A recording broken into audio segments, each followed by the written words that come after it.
Halo semua, selamat datang di channel Permanakun. Di video ini, gua akan membahas kelanjutan dari manga Hazure wa Kuno, Joutai Jouskyll, Desaikyo Ninata, Orega Subete, Wajurin Surumade. Video ini merupakan cerita dari Toukami Moru yang ditransfer ke dunia lain sebagai pahlawan peringkat E. Ia memiliki sebuah misi untuk membalaskan dendamnya kepada Devisis yang telah membuangnya ke dalam dungeon dikarenakan peringkat E yang dimilikinya.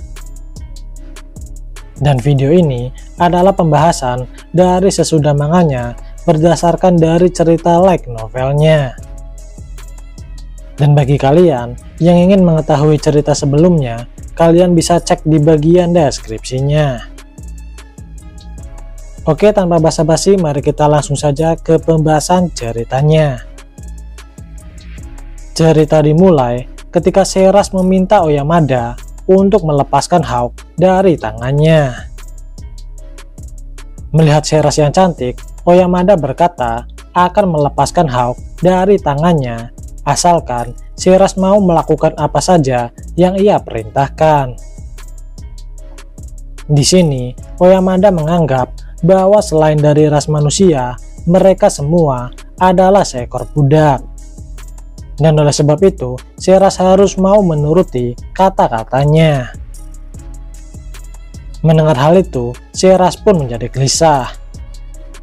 Meskipun Seras sudah diberitahu oleh Toka mengenai sifat Oyamada, namun ia tak menyangka pahlawan dunia lain justru sebejat ini.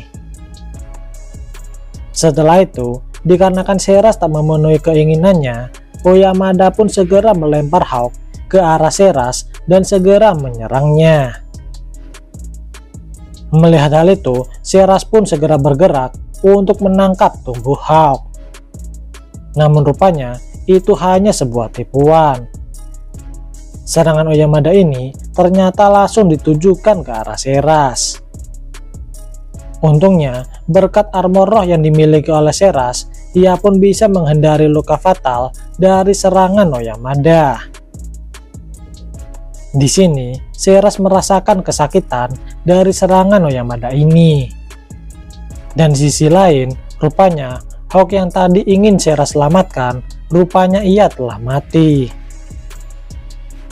Menyadari hal itu, Seras pun semakin gelisah. Dalam benaknya, bagaimanapun ia harus bisa menjauh dari sini agar Munin tak berubah pikiran dan bergerak untuk menyelamatkannya. Ketika Oyamada mulai mendekat ke arah Seras, tiba-tiba muncul Slay dari belakangnya dan bergerak untuk menyerang Oyamada. Namun sialnya, Oyamada menyadari hal tersebut dan malah berhasil melemparkan Slay ke dinding hingga ia terkapar. Meski begitu, Slay masih mencoba untuk berdiri kembali meski ia selalu mendapat serangan dari Oyamada. Rupanya, Slay menjaga janjinya kepada Toka bahwa ia akan menjaga Munin dan Seras demi dirinya, dan oleh sebab itu, Slay akan mati-matian untuk bangkit dan berusaha untuk melindungi Seras. Melihat Slay yang disiksa oleh Oyamada, Seras pun berteriak untuk menghentikannya. Ia berjanji akan melakukan semua permintaan dari Oyamada asalkan ia bisa berhenti untuk menyiksa Slay. Dalam benak Seras, ia akan mencoba untuk menahan semua ini demi Munin bisa untuk melarikan diri. Ia berharap nanti Munin akan bisa bergabung bersama Toka dan membalaskan dendamnya kepada Oyamada.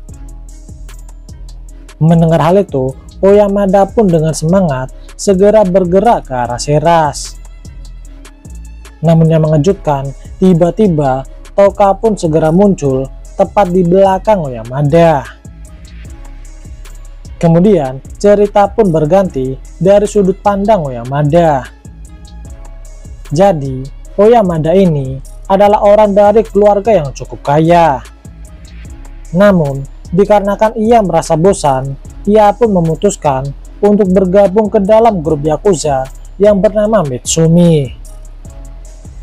Namun, suatu ketika, grup Mitsumi ini telah dihancurkan oleh geng saingannya yang bernama Eclipse. Di sini, ketika Touka melumpuhkan Oyamada, dalam benaknya, Oyamada merasa bahwa ia seperti mengingat kejadian itu kembali, di mana ia merasa takut ketika Mitsumi dihancurkan oleh geng Eclipse. Meskipun dia merasa tertekan, namun Oyamada berusaha untuk sebisa mungkin menggerakkan tubuhnya kembali. Namun, ketika ia memaksa untuk bergerak, rasa sakit pun mulai menjalar ke setiap tubuh Oyamada. Di sini, Oyamada merasa bingung.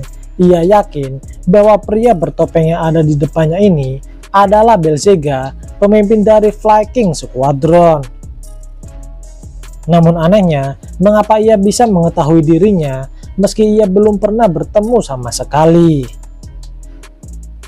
Setelah menebak-nebak, akhirnya dengan ekspresi yang sangat terkejut, Oyamada pun menyadari bahwa pria yang ada di depannya adalah Touka Mimoro, teman sekelasnya yang telah dibuang oleh Dewi ke dalam dungeon.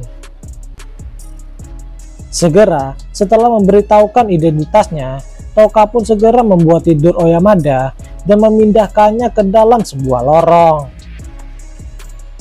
Ketika Oyamada terbangun, Touka pun bersama dengan Sheras mulai mengulik informasi yang dimiliki oleh Oyamada. Di sini, Oyamada masih berpikir bahwa Touka yang sekarang masih sama dengan Touka yang ia kenal, dan oleh sebab itu, ia masih mencoba untuk memberontak dan memprovokasi Touka. Mendengar hal itu, Touka pun dengan santai menusukkan sebuah pedang ke dalam tubuh Oyamada. Ia berkata, jika Oyamada masih seperti ini dan tak menuruti permintaannya, maka pedang yang ada di tangan Touka akan menusuk tubuhnya lagi.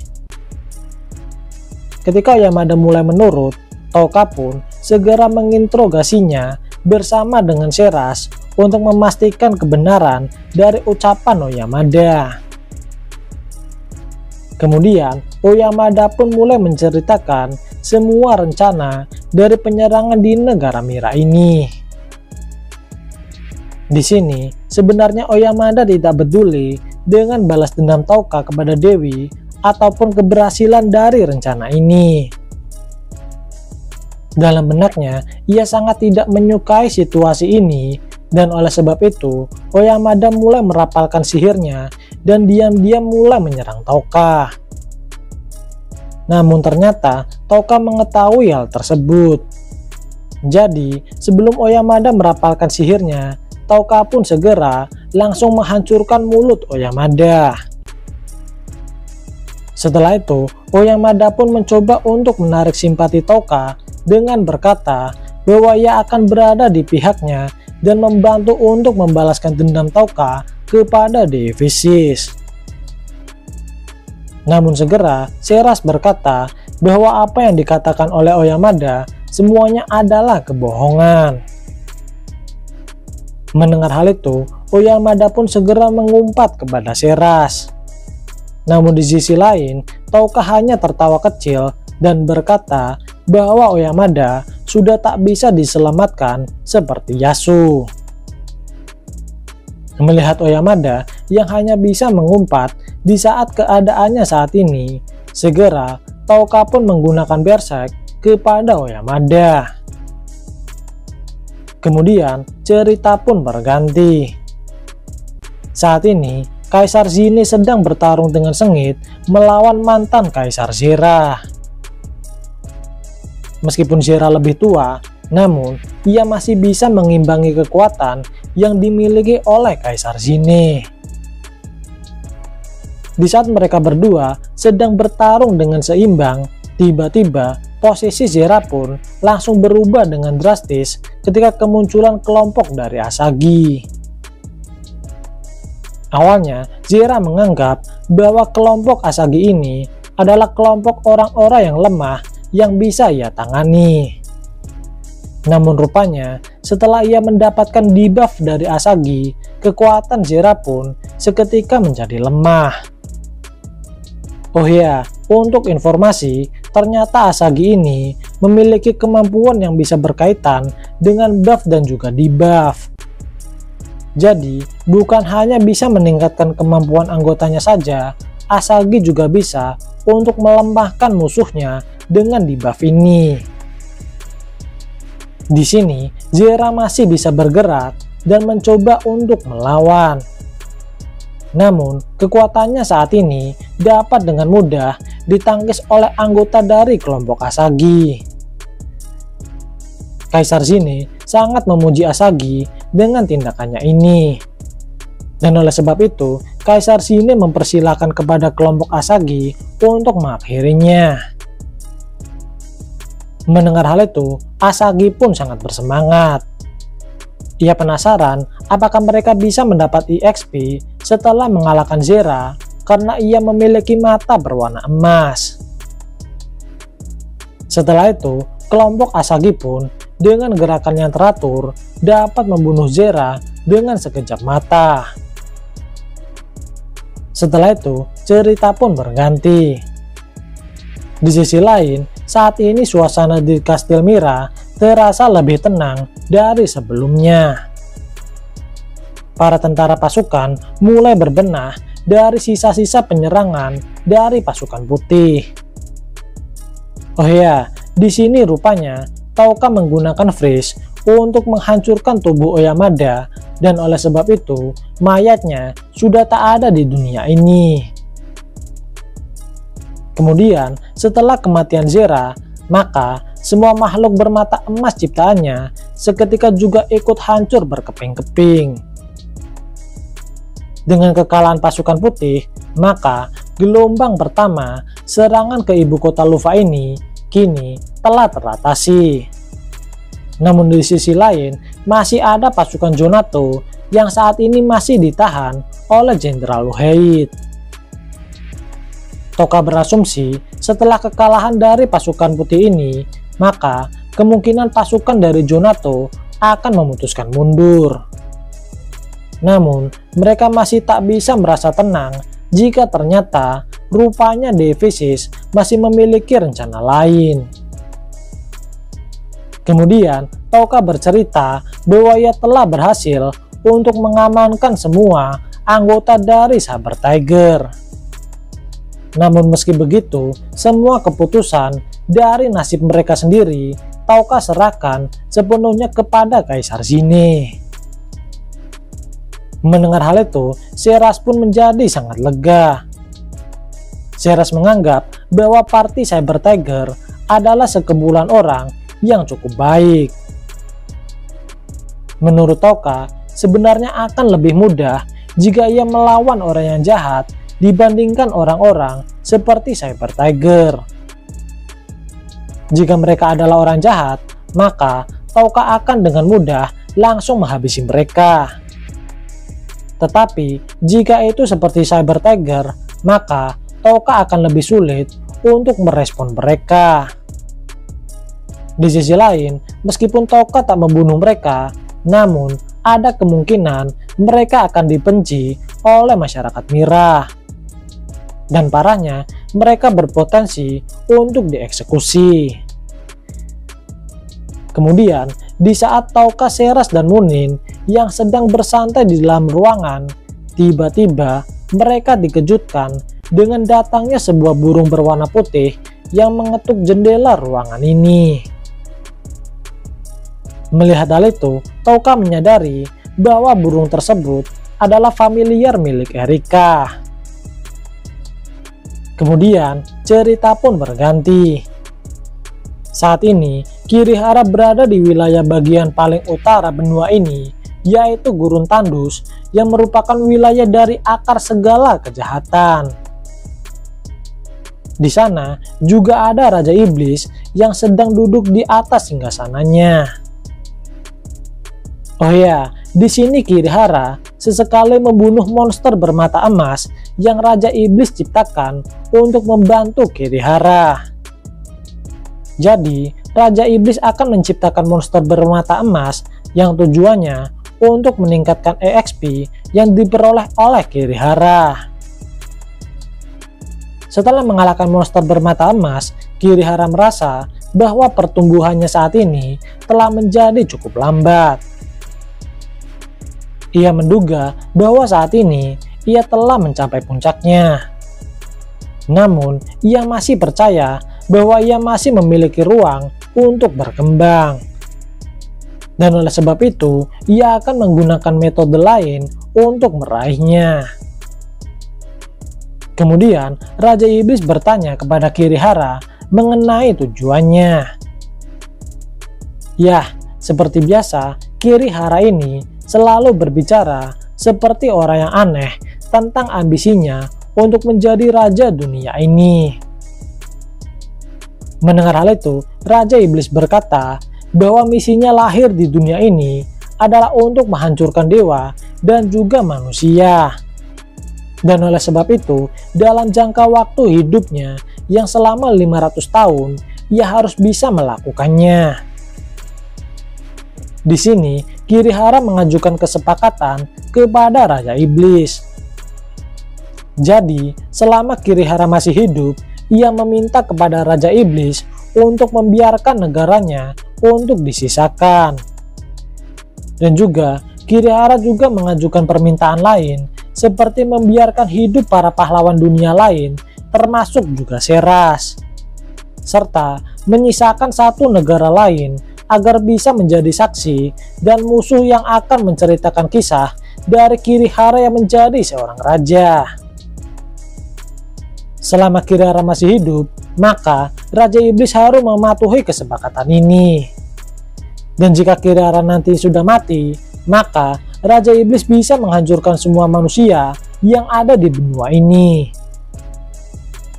Intinya, bagi Kirihara, sebuah kehidupan yang tak ada dirinya, maka itu semua tak ada artinya.